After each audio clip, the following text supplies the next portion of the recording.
사랑하는 성도 여러분, 11월 첫 번째 주일을 또한 이렇게 하나님을 배우신 여러분들 환영하고 축복합니다. 우리 11월 첫째 주일 말씀을 생각하며 한번 생각해 보고자 합니다. 여러분은 복음을 받은 자이십니까? 아니면 복음을 받지 않은 자이십니까?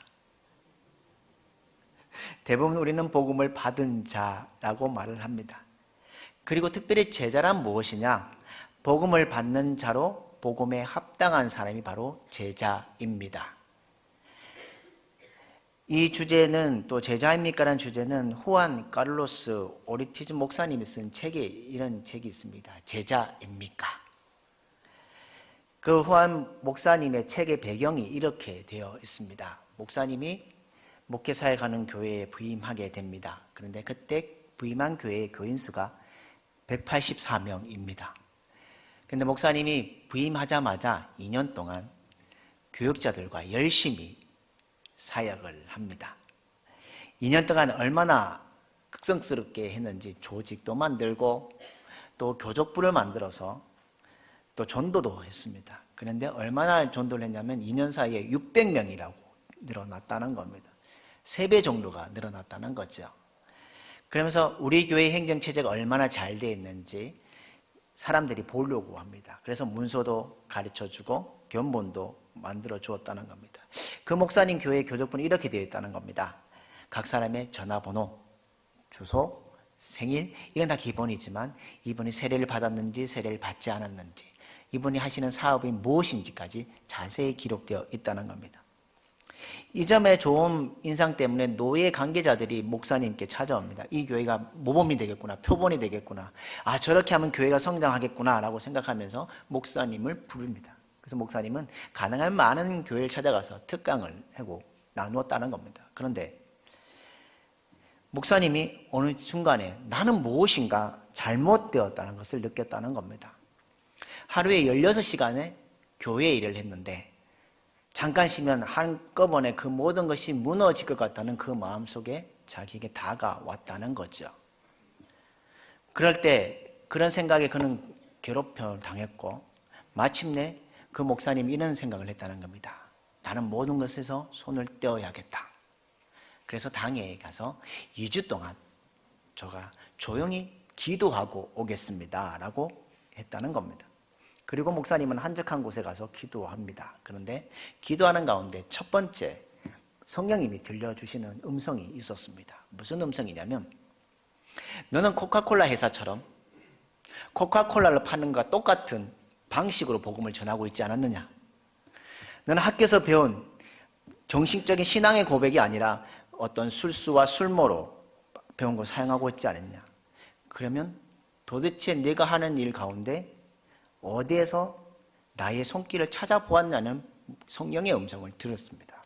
그런데 목사님이 당황하고 할 말을 잃었다는 겁니다. 그러면서 성령님께서 두 번째 말씀하셨다는 겁니다. 너는 잘하고 있지 않다. 내 생각에는 내가 교인 수가 200명에서 600명이 되었으니까 늘렸다고 해서 잘하고 있다고 생각하지 마라. 그것은 잘하는 것이 아니라 살이 쪄가는 것이다 라고 했다는 겁니다. 여러분 한번 보십시오. 옆에 분들은 정말 잘하고 계십니까? 아니면 살이 쪄서 잘하고 계십니까? 죄송한 얘기지만 우리 교회 성도들도 우리 삶도 어떻게 보면 하나님 말씀대로 살아야 잘해야 되는데 살이 쪄 있는 모습은 아닌지 보아야 한다는 겁니다. 예수님의 3년 동안의 공동생애 가운데 예수님은 제자를 부르십니다. 많은 사람들이 따라옵니다. 성경에는 무리와 제자로 얘기하고 있습니다. 무리는 어떤 사람이냐? 많은 사람들이 뭐냐면 질병을 고치는 곳에 따라가고 5,000명의 기적에 따라갔던 사람들이 무리입니다. 제자는 뭐 하는 사람이냐? 주님과 함께 말씀을 배우고 훈련하고 주님의 사명을 따르는 자가 제자였다는 겁니다. 여러분, 우리는 스스로 한번 질문해 보십시오. 여러분은 제자이십니까? 무리이십니까? 키알 아이들먼의 책에 이런 책이 있습니다. 많이 읽으신지 모르겠지만 팬인가 제자인가 라는 책 읽어보셨습니까? 그 책에 이렇게 묻고 있습니다. 당신은 진정 예수님의 제자입니까?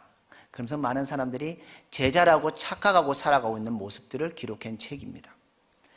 그는 팬이 이런 사람이라고 그 책에서 이렇게 얘기합니다. 여러분 가운데 축구장이나 야구장을 많이 가시죠? 가시면 뭐 하십니까? 관람석에 앉아서 응원을 열심히 합니다. 그러나 경기하는 사람은 아니시지요.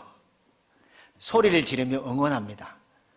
그러나 경기를 위해 희생하는 사람은 아니시지요. 그러나 그와 다르게 팬클럽이라는 것이 있습니다. 팬클럽에 있는 사람들의 활동은 희생적인 사람들입니다. 그들은 뭐합니까? 옷도 사고 운동도구도 사고 응원도구도 열성적으로 시간을 보내며 감탄합니다. 그러면 어쩌면 우리는 팬도 아니고 그저 구경꾼으로 있는 우리의 모습은 아닌지 보아야 합니다. 간중의 하나로 본다는 것을 볼 수 있습니다. 예수님께서는 우리를 뭐라고 원하시냐면 우리의 주인이 되기를 원하시는 분이 우리 예수님이십니다. 그리고 우리가 주님의 제자가 되기를 원하시는 분이 우리 예수님이십니다. 그런데 제자는 자기가 되고 싶어서 제자가 되는 것이 아닙니다. 오늘 본문의 말씀 보십시오. 베드로, 안드레, 야고보, 요한. 예수님 찾아가서 제자가 된다고 했습니까? 아니면 예수님이 찾아오셨습니까? 예수님이 친히 그 일터를 찾아와서 그를 부르셨습니다. 제자에는 분명히 부르심이 있습니다. 부르심을 깨달아야 된다는 겁니다. 성경에 보십시오. 하나님은 떨기나무 불꽃 가운데서 부르신 분이 누구십니까? 모세입니다. 다메섹 도상에서 만나주시고 불러준 사람이 누굽니까? 불러준 사람이 누굽니까? 바로 사도 바울입니다. 예수님의 12제자도 따로따로 하나님께서 예수님이 찾아가셔서 불러주셨습니다. 이 부르심이 놀라운 은혜라는 겁니다. 왜 주님께서 우리를 제자로 불러주셨을까요? 이 제자를 부르신 것이 은혜일까요? 은혜가 아닐까요? 여러분에게 묻고 싶습니다.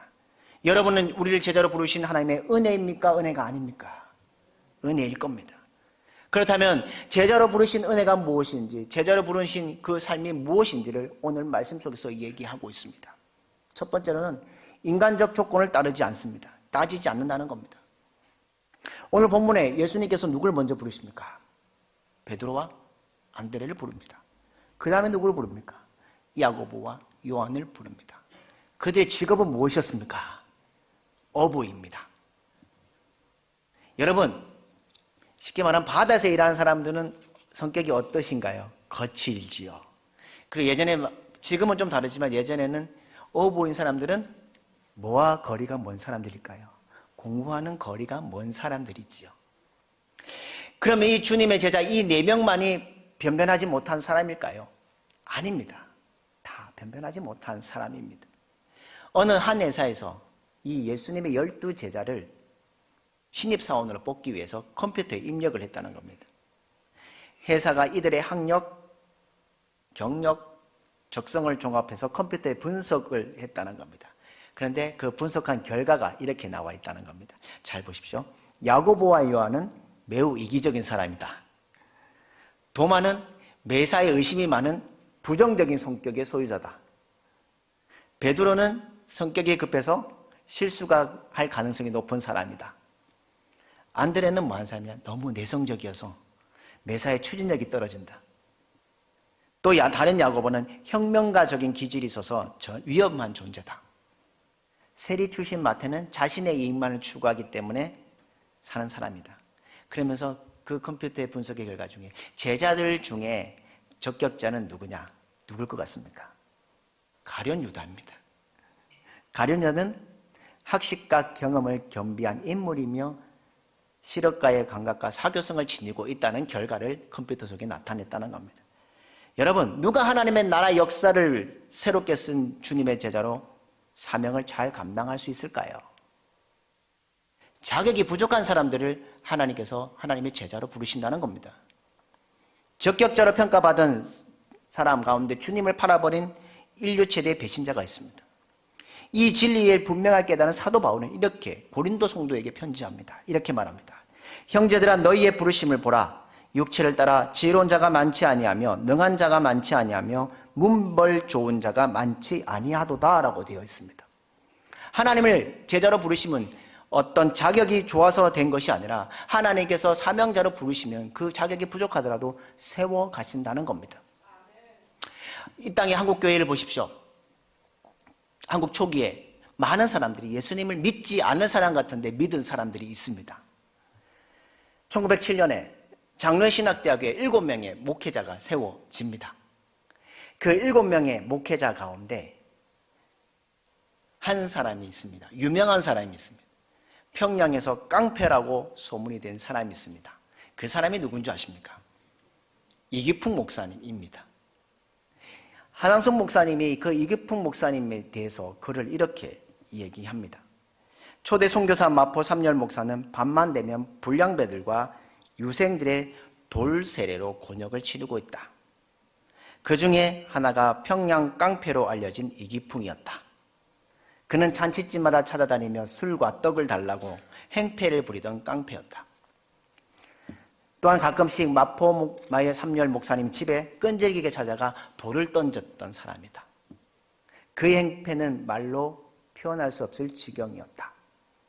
어느 때는 그 이기풍 깡패가 던진 돌에 마포 삼열 목사님이 돌에 맞아 입원하기도 했다.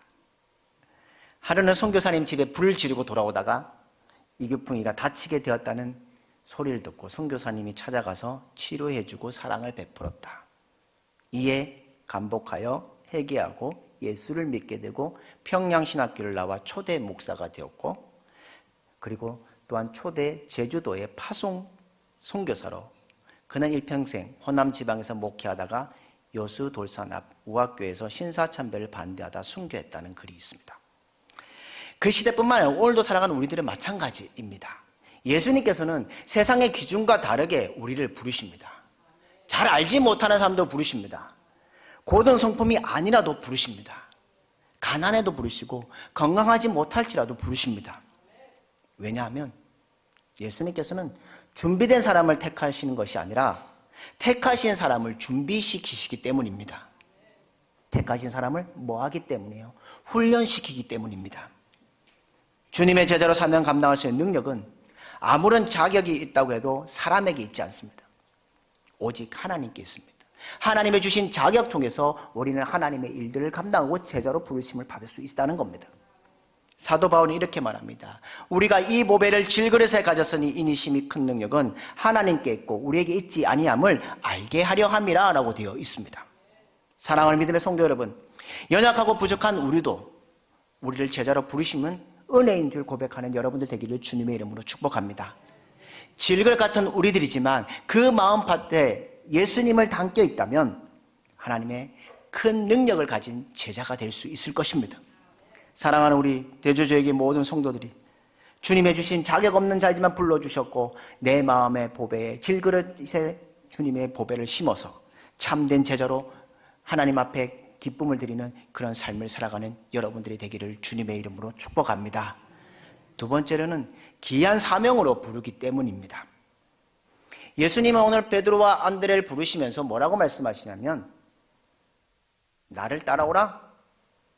내가 사람을 낚는 어부가 되게 하리라고 말씀하고 있습니다.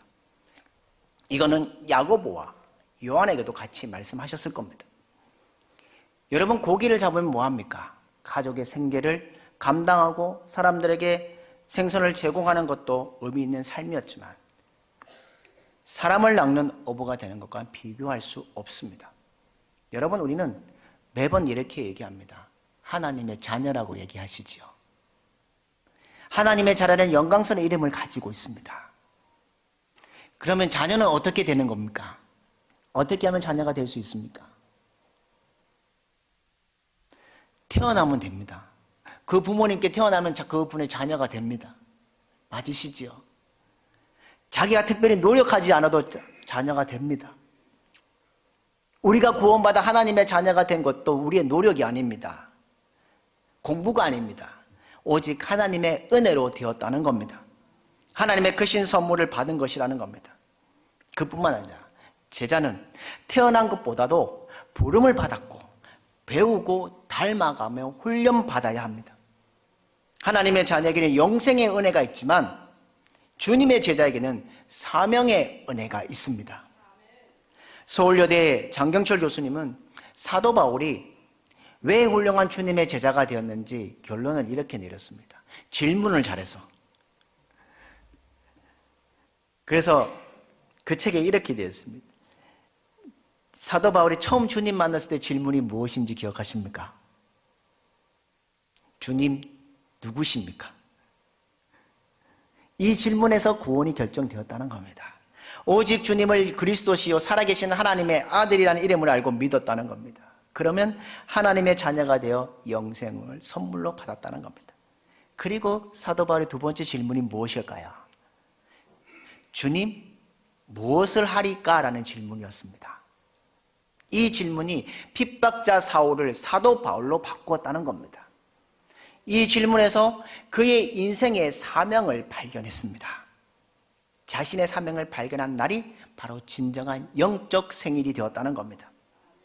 사랑하는 믿음의 성도 여러분, 진정한 그리스도인은 거듭날 뿐만 아니라 3번 태어나고 거듭납니다. 언제 3번 태어납니까? 첫 번째는 부모님 안에서 태어납니다. 두 번째는 예수 그리스도를 믿음으로 거듭납니다. 그럼 3번째는 어떻게 태어납니까? 이 땅에서 이루어질 사명을 발견하면 3번째로 태어납니다. 사도 바울은 자신을 소개할 때마다 13가지 선지서에서 소개를 이렇게 하고 있습니다. 특별히 로마서 이렇게 말합니다. 예수 그리스도의 종 바울은 사도로 부르심을 받아 하나님의 복음을 위하여 택정함을 입었으니 라고 되어 있습니다. 사도 바울은 모든 제자들이 어떤 사람이냐? 사명으로 부르셨기 때문에 주님의 은혜가 있음을 그에게 말씀하고 있습니다. 디모데후서에 이렇게 말하죠. 하나님이 우리를 구원하사 거룩하신 소명으로 부르심은 우리의 행위대로 하심이 아니요 오직 자기의 뜻과 영원 전부터 그리스도 예수 안에서 우리에게 주신 은혜대로 하심이라 라고 되어 있습니다. 예수님께서 부르실 때 제자들에게 사람 낚는 어부가 되리라고 말씀하신 것처럼 그들에게 무엇을 발견했다는 겁니까? 사명까지 발견했다는 겁니다. 이것이 놀라운 은혜라는 겁니다. 그런데 이 은혜를 헛되게 하는 경우도 있음을 우리는 기억해야 합니다. 아무리 좋은 스승인 예수 그리스도임에도 불구하고 가룟 유다와 같은 인물도 생깁니다. 베드로와 같은 인물도 생깁니다. 이를 보면 스승도 중요하지만 뭐가 더 중요할까요? 제자도 중요하다는 겁니다. 우리 모두가 저처럼 목사가 되어야 제자가 되는 건 아닙니다. 많은 사람들이 얘기합니다. 목사님처럼 돼야만이 제자가 될 수 있습니다라고 얘기할 수도 있습니다. 오히려 목사도 주님의 제자가 되어야 하는데 그렇지 못할 때가 있다는 것이죠. 오늘 주님께서 부르신 이 자리에서 여러분의 자신만의 고유한 사명을 발견하시길 원합니다. 그 사명을 발견한 후에 제자로 응답하며 나아가는 여러분들 되기를 주님의 이름으로 축복합니다. 사랑하는 믿음의 성도 여러분, 저와 여러분이 예수님의 제자로서 부르심을 받았습니다. 그 사명을 발견했습니다. 그 사명으로 주님의 제자의 길을 걸어가는 믿음의 성도들이 되시기를 주님의 이름으로 축복합니다. 또 마지막을 볼 것은 주님의 영광을 함께 받기 때문입니다. 주님의 12 제자들의 삶을 보십시오. 예수님을 만나고 부활하신 주님 후에 그들의 삶은 어땠습니까? 예수님의 복음을 전했습니다. 박해도 받습니다. 순교도 합니다. 그러나 그들이 하늘나라에서는 어떻게 되었을까요? 하나님이 주신 주님과 함께 영광을 받았을 겁니다. 예수님의 공생의 기간에 야고보와 요한의 어머니가 찾아왔지요. 찾아와서 뭐라고 말합니까? 예수님이 왕이 되시면 우리 아들 한쪽은 우편에 내 아들, 좌편에 아들 이렇게 좀 앉게 해달라고 부탁을 합니다. 쉽게 말하면 뭘까요? 옛날에 한참 제 어릴 때 학교에 불었던 치맛바람 같은 거 있죠. 우리 아이들 잘해 주십시오. 이 아이 부탁합니다. 그런 눈치를 주는데 주님께서 뭐라고 말씀하시냐면 이 잔을 마실 수 있느냐라고 물었을 때 주님의 고난의 잔인지 모르고 그냥 마실 수 있습니다라고 했던 야고보와 요한입니다. 그럴 때 예수님께서 뭐라고 말씀하셨냐면 너희가 과연 내 잔을 마시려니와 내 좌우편에 앉는 것은 내가 주는 것이 아니라 내 아버지께서 누구를 위하여 예비하셨든지 그들이 얻을 것이니라 라고 되어 있습니다. 저는 야고보와 요한이 지금 예수님과 함께 그 영광 가운데 있을 겁니다. 왜 그럴까요? 야고보는 12제자 가운데 첫 번째로 순교했던 사람입니다. 그리고 요한은 늦게까지 사랑의 복음을 전하며 마지막 계시록을 쓰고 삶을 마쳤습니다. 사도 요한은 주님의 말씀을 이렇게 전하고 있습니다. 이기는 그에게는 내가 내 보좌에 함께 앉게하여 주기를 내가 이기고 아버지 보좌에 함께 앉는 것 같이 하리라. 누가 이기는 자일까요? 요즘 세상의 사람들이 이단들 이만희가 이기는 자일까요? 아닙니다. 주님의 제자로 사명을 감당하는 자들이 이기는 자입니다. 그들은 뭐 하는 자리가 된다고요? 그들은 주님과 함께 주님의 보좌에 함께 앉아 뭐 한다고요? 주님의 영광을 받는다고 말씀하고 있습니다. 예전에 산중에 낙낙장송이라는 것이 있습니다. 크고 훌륭하게 잘 자랍니다. 세월 흘려 죽습니다. 썩어서 사라지고 맙니다. 바로 이러한 인생을 사는 이들이 있습니다. 세상 부러울 것이 없이 잘 되고 부귀영화 누리며 살아갑니다. 그러나 하늘나라에서는 어떤 대접을 받을까요? 아무 대접도 못 받는다는 것이죠. 크고 훌륭하게 자란 그 나무가 자신들이 죽어가면서 성전의 기둥이 되고 학교 건물의 기둥이 되고 성문의 버팀목이 된다면 영광인 것처럼 주님의 제자로서 우리는 뭘 했냐면 하나님 나라에 쓰임 받아야만이 영광이 된다는 겁니다. 철학자 파스칼은 이런 말을 했습니다. 인간은 우주의 영광이요 우주의 모욕이다 라고 얘기했습니다. 무슨 말씀이냐면 인간은 영광스러운 존재로 태어났습니다. 그뿐만 아니라 뭐냐면 쓰레기가 될 수 있는 존재라는 겁니다. 예수님으로 말미암아 예수님의 형상을 회복하고 사명을 깨닫고 살아간다면 그들이 살고 있는 우주에서 뭐하는 사람이냐? 영광이 될 수 있습니다. 반면에 죄 가운데 살아가면 뭐하는 사람이냐? 우주의 모욕이고 우주의 쓰레기가 된다는 겁니다. 그리고 그 선택은 누가 하느냐? 주님의 간절한 부르심에 어떻게 응답하는 자야 자신에게 달려 있습니다.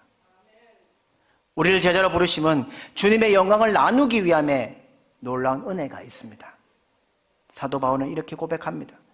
이러므로 우리도 항상 너희를 위하여 기도함은 우리 하나님이 너희를 그 부르심에 합당한 자로 여기시고 모든 선을 기뻐함과 믿음의 역사를 능력으로 이루게 하시고 우리 하나님과 주 예수 그리스도의 은혜대로 우리 주 예수의 이름이 너희 가운데서 영광을 받으시고 너희도 그 안에서 영광을 받게 하려 함이라 라고 말씀하십니다. 사랑하는 대주제일교회 성도 여러분, 저와 여러분을 제자로 부르신 주님께 참 제자로 살아 영광을 돌리며 주님과 함께 영광을 받으시기를 주님의 이름으로 축복합니다. 2차 세계대전이 끝났을 때에 영국에 있었던 얘기가 있습니다. 제2차 세계대전이 끝나고 영국의 전쟁에 참여했던 사람들이 고국으로 돌아오는 날이었습니다. 아침부터 런던 거리는 어떤 일이 벌어지냐면 전쟁에서 승리한 사람들을 준비했습니다. 군인들을 환영하기 위해서 거리에 많은 사람들이 와 있습니다. 얼마나 많이 왔는지 영국의 상하의원과 또 영국의 여왕도 그 자리에 있었습니다. 영국 여왕이 자리에 앉자마자 영국으로 돌아오는 군대들이 개선 행진을 하고 들어옵니다. 첫 번째 들어온 부대가 어디냐면 육군의 부대입니다. 그 다음에 해군과 공군 그리고 해병대가 따라서 들어옵니다. 이렇게 그 앞을 지나갑니다. 얼마나 기쁘겠습니까? 사람들의 영광과 축복을 받고 환영하고 들어가는데, 그런데 마지막 작은 부대가 하나 들어옵니다.